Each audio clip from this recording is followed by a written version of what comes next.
The ministry of presence is one of the most powerful things you will ever offer another human being. And most of us accidentally ruin it in the first 10 seconds by opening our mouths. Today, you are going to walk away with a simple 3-word framework for showing up when someone you love is hurting, even when you have absolutely no idea what to say. And here's the first thing worth knowing. Research published in the International Journal of Listening found that people who received active listening felt significantly more understood than people who received advice. The person who listened well outperformed the person who gave great advice. So, if you have ever frozen in that moment thinking, I do not have the right words, that freeze might be closer to the right response than you realize. I'm Coach Janet J, and this is your next best step. Today, I'm going to share what Job's friends got exactly right before they got absolutely everything wrong. Most of us were trained to be helpful, and helpful usually means fix it, explain it, or find the silver lining as fast as humanly possible. I understand the instinct. When someone we care about is in pain, we want their pain to shrink. We also want our own discomfort to shrink. So we reach for something, anything, advice, theology, perspective, a story about how everything will work out. And here is what is interesting. That impulse comes from a genuinely good place. We do care. We do want to help.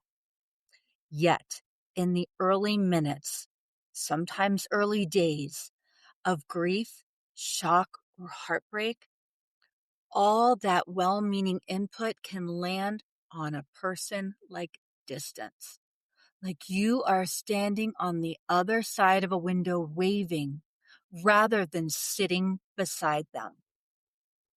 Here's the idea I want you to hold on to. Presence is active love.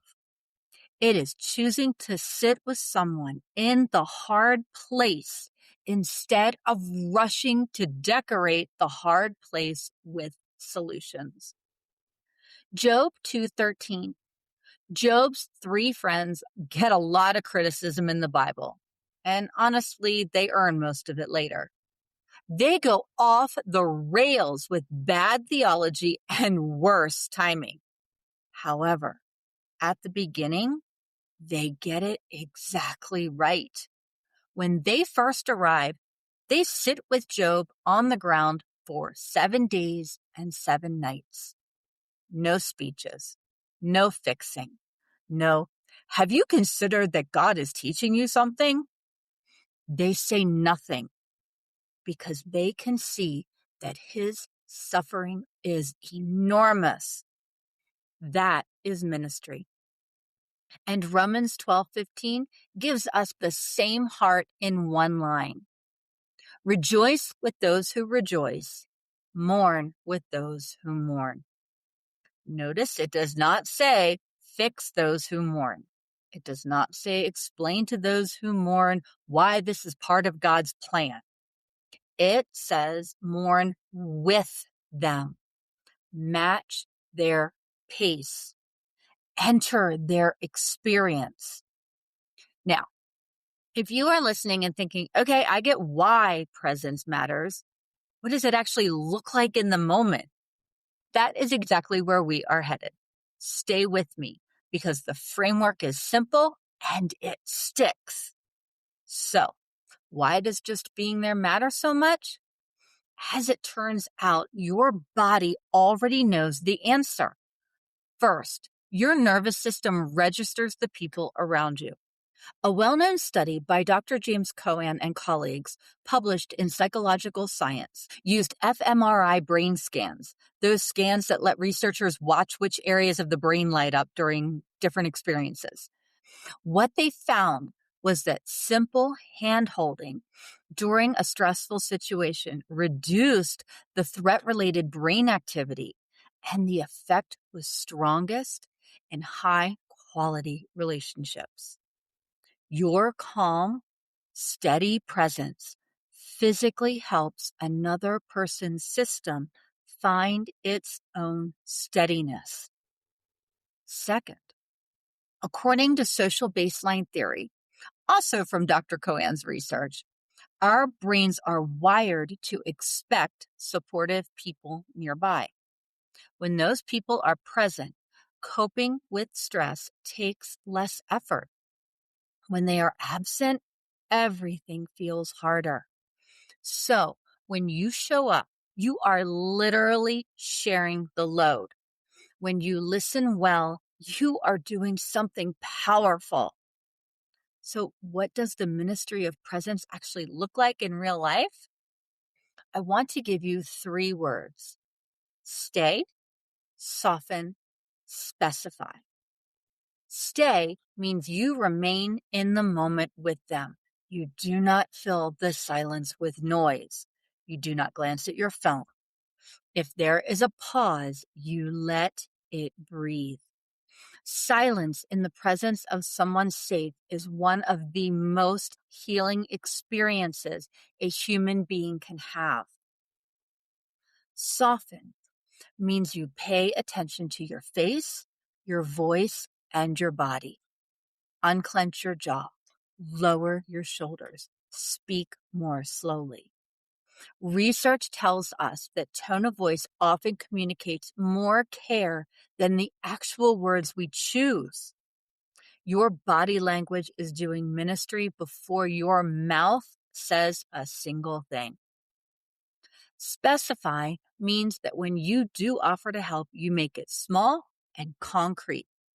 Instead of, let me know if you need anything, which puts one more decision on someone already depleted, offer one specific thing. I am dropping off dinner on Thursday. You do not need to answer right now. I will text you before I come. That shift from vague offer to specific action removes the burden of asking from someone who is barely holding on. Here are a few lines that work when you genuinely do not know what to say.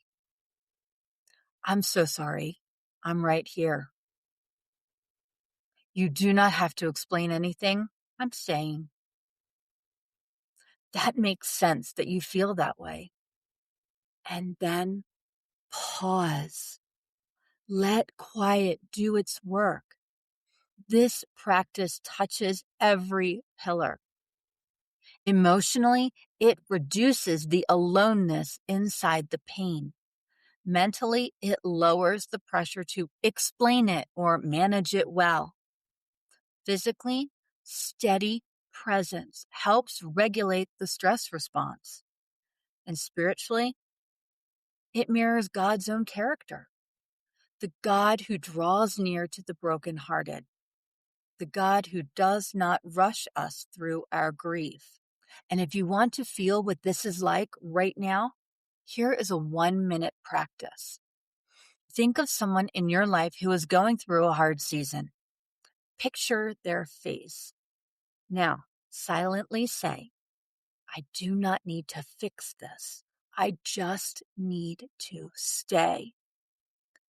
Notice how your body responds when you release the pressure to have the answer. That is what presence feels like for you and for them. And if you are listening today and you are the one who is hurting, you do not have to sound strong to be worthy of care. You are allowed to need people. That is how God designed it. So let's bring this together. When someone you love is in pain, your instinct to help is good. And the most helpful version of you in that moment is the one who stays, softens, and specifies. Stay in the moment. Soften your body and your voice. And when you offer to help, make it specific and small. You do not need perfect words. You need willingness. You need steadiness. That is love in action. And that is exactly what Job's friends modeled before they forgot what they knew. Lord, make us the kind of people who stay. Give us the wisdom to listen well, the courage to sit in the hard places, and the compassion that does not rush. Comfort those who are suffering today and shape us into safe presence for the people you have placed in our lives. Amen. Here is your next best step.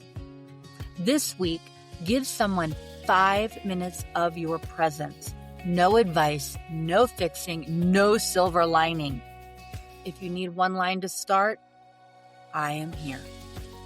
And if you are looking for a simple daily practice to ground yourself before you show up for anyone else, head over to yournextbeststep.com and grab the free 5-minute daily reset. It is a great place to start.